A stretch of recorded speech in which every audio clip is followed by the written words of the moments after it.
Bonjour, bienvenue dans Vue d'ici. Si vous connaissez un peu la région, vous connaissez certainement les gorges du Fier, mais peut-être n'avez-vous jamais visité le château de Montretier, un endroit très particulier. Il y a évidemment le monument historique, et il y a aussi surtout les collections des différents propriétaires, un lieu laissé dans son jus que nous allons visiter avec le directeur du château, Arnaud Delers. Je vais aller le rejoindre.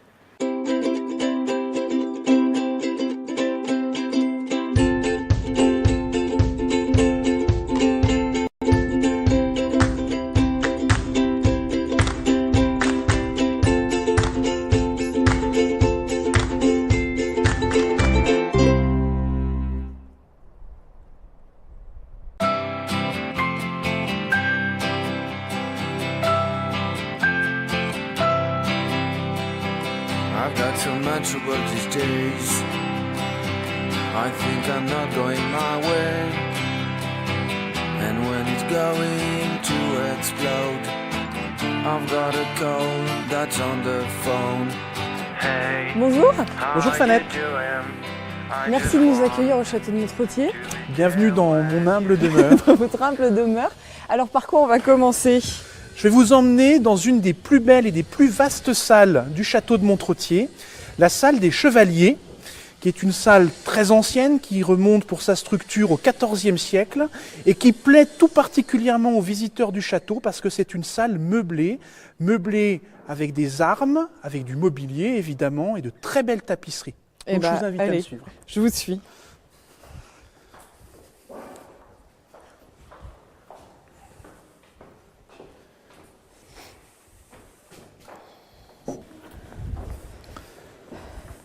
La fameuse salle, La salle des Chevaliers, qui est assez impressionnante d'ailleurs. qui est une très très belle salle. Regardez ces plafonds à caissons qui sont absolument remarquables. Et puis surtout cette collection d'armes anciennes, aussi bien des armes à feu que des armes blanches, avec quelques pièces remarquables. Alors bon, on pourrait parler des heures de chaque pièce de ces collections. Alors on a tous, nous, membres de l'équipe de Montretier, nos petits coups de cœur, pour certaines Alors, le petites vôtre, pièces. du coup.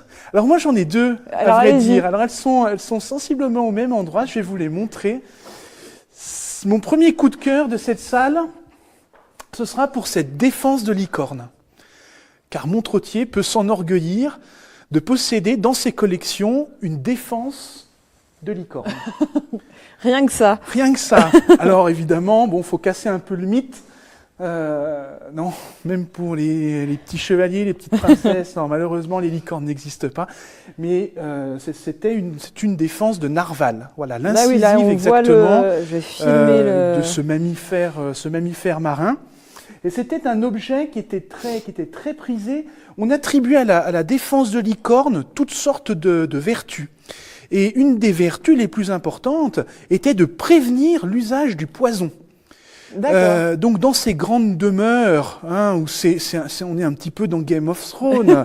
Ici, on passe son temps à comploter, il y a des histoires absolument incroyables. L'empoisonnement fait, pour ainsi dire, partie intégrante de la vie de ces grandes familles seigneuriales. Oui. Et donc, pour prévenir, entre autres vertus, pour prévenir l'empoisonnement, tout bon intérieur seigneurial se devait de présenter aux invités, parce que c'était une salle de réception, une défense de licorne. Donc c'est mon premier coup de cœur. Et le deuxième alors ? Mon deuxième, il est juste à côté. Voilà ce qu'on appelle une hache d'Auloir. Alors cette hache d'Auloir qui est juste ici, c'est ces haches qui étaient utilisées pour les exécutions capitales. D'accord. À une époque où la justice devait être publique et rendue selon un rituel très précis. Donc là, on est sur quelle année, quel siècle ? Oh, l'âge d'Auloir, on est au XIVe siècle, 14e, 15e siècle. Imaginez ces grandes cérémonies, ce rituel autour de la justice. Et le matériel, la hache, participe pleinement de cette mise en scène.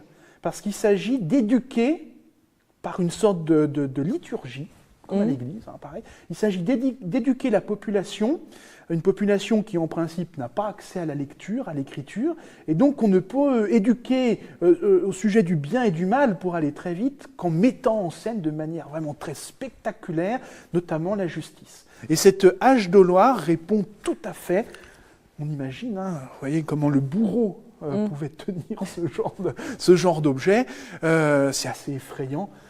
Quand on y pense bien. Donc voilà, ce sont mes deux coups de cœur de cette... vous voyez, on parle empoisonnement, on parle oui, c'est exécution gai tout ça. Voilà, c'est très réjouissant une visite à Montretier.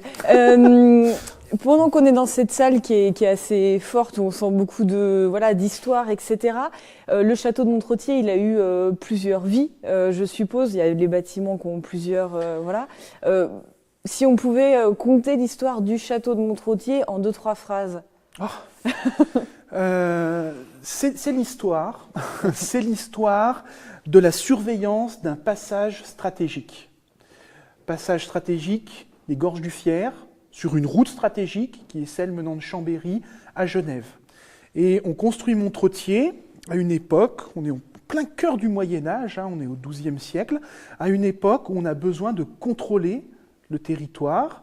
On a aussi besoin de percevoir des droits de péage, et on a aussi besoin de témoigner de sa puissance quand on est un noble seigneur. Pour autant, au tout début de son histoire, Montretier est une simple maison forte. Imaginez une grosse tour hein, qui surveille les alentours.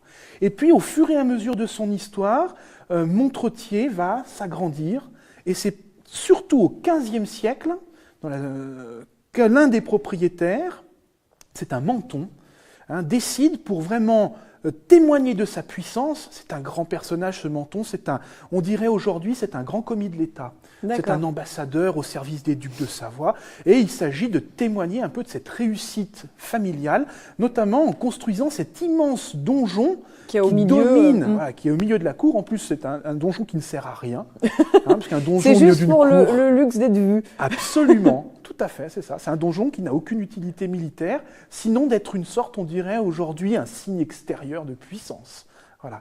Et ainsi de suite, les grandes familles qui habitent ce château vont chacune contribuer à son embellissement, à son agrandissement, jusqu'au dernier propriétaire physique, Léon Marès, qui était l'héritier d'une très grande famille de maîtres de forge, de la région lyonnaise, même si lui venait du sud-ouest, mais disons qu'il continue un petit peu cette tradition. Et jusqu'à cette époque, voilà, les différents propriétaires, au gré, c'est ce qui fait un petit peu tout le charme de ce château, au gré des modes architecturales de leur époque. Il a été complété. Le XVIIe siècle, le XIXe siècle, voilà, chacun a mis, et tout a été gardé comme ça dans son jus. Donc faire une visite de Montretier, ce n'est pas simplement faire la visite d'un très beau château du Moyen-Âge, c'est faire vraiment la visite d'un lieu de 1000 ans, de 1000 ans d'histoire, pour ainsi dire. Et de vie dans ce château. Et de vie dans ce château. Voilà. On va où maintenant ? Juste une petite chose, si vous me permettez, parce qu'on a parlé de choses un petit peu sinistres avec ces exécutions, oui. Mais quand les enfants viennent là... il y a des choses moins sinistres. Il y a des choses moins sinistres. On a mis ces deux fauteuils ici, et puis il y a des petites couronnes, des petites tenues, des petits casques à mettre pour se prendre pour un seigneur sur ces très beaux fauteuils et encadrés par ces deux belles armures. Là, on rejoint un peu l'imaginaire du Moyen-Âge, le château de conte de fées, les armures, et le preux chevalier et sa jante demoiselle qui peuvent s'installer ici le temps d'une petite photo. Voilà. Et donc maintenant ? Eh bien maintenant, je vais vous emmener dans l'intimité de Montretier, une intimité préservée, qui n'est pas ouverte au public, ce sont les appartements privés. Eh bien allez. Allons-y. How you doing? I just want to be there when you're so down. There's the river we could go. Have some wine, I'll be glad if you come fishing with your dad.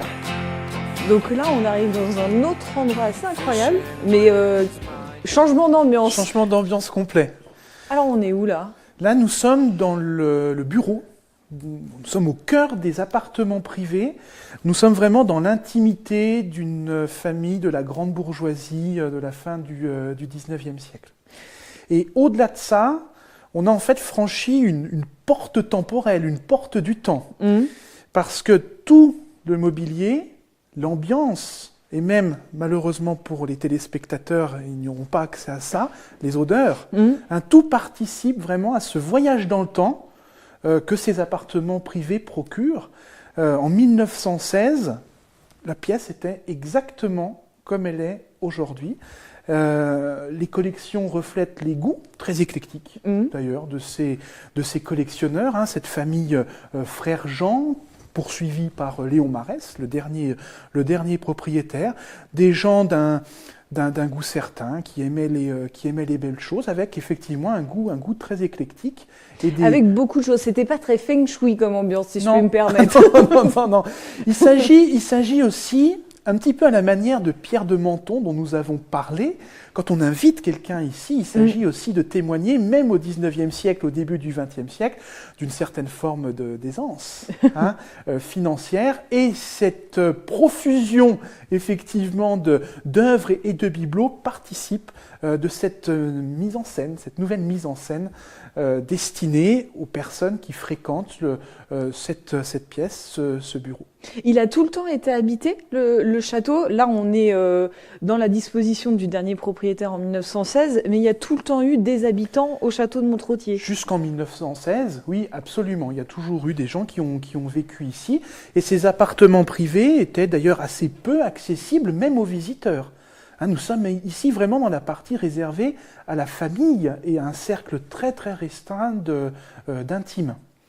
Et aujourd'hui, ces lieux, nous souhaitons les faire connaître, nous souhaitons les faire visiter et nous les proposons, alors c'est dans le cadre d'une visite VIP, comme on dirait aujourd'hui, de découvrir, pour un nombre restreint de personnes, cette ambiance très, très particulière. Vous savez, le mythe, le fantasme du voyage dans le temps, on l'accomplit un petit peu ici. Avec un tout petit peu d'imagination, on est projeté en 1916. C'est grand ? Enfin, je veux dire, ils étaient parce que là, cette pièce, elle est assez grande, assez impressionnante. Ces appartements, on y vivait à beaucoup et est-ce que c'était confortable ? Parce qu'on entend souvent dire que c'est pas si confortable que ça d'habiter dans un château. Non, la vie de château, c'est pas ce qu'on croit. Alors confortable, selon nos critères de 2016, c'est très compliqué. Certainement non. Par rapport confortable en 1916 à un paysan du village de Lovanie, incontestablement, oui. Il y a un côté qui est très confortable, effectivement. Selon les époques, les critères sont différents. Voilà. On va où maintenant ? Je vais vous emmener dans le cœur de ce que l'on appelle le cabinet de curiosité, parce que Montrottier est aussi la demeure de collectionneurs, et leurs collections sont préservées ici, dans l'une des parties du château que l'on appelle la tour des religieuses. C'est là que je vous emmène. Qui est en ce moment en travaux. Absolument, qui est en ce moment en travaux. Eh ben, on y va. La suite des aventures de Fanette au château de Montrottier, avec la visite des cabinets de curiosité, la séquence drone d'endroit et le chemin de ronde tout en haut du donjon, c'est la semaine prochaine, dans Vue d'ici. À très bientôt.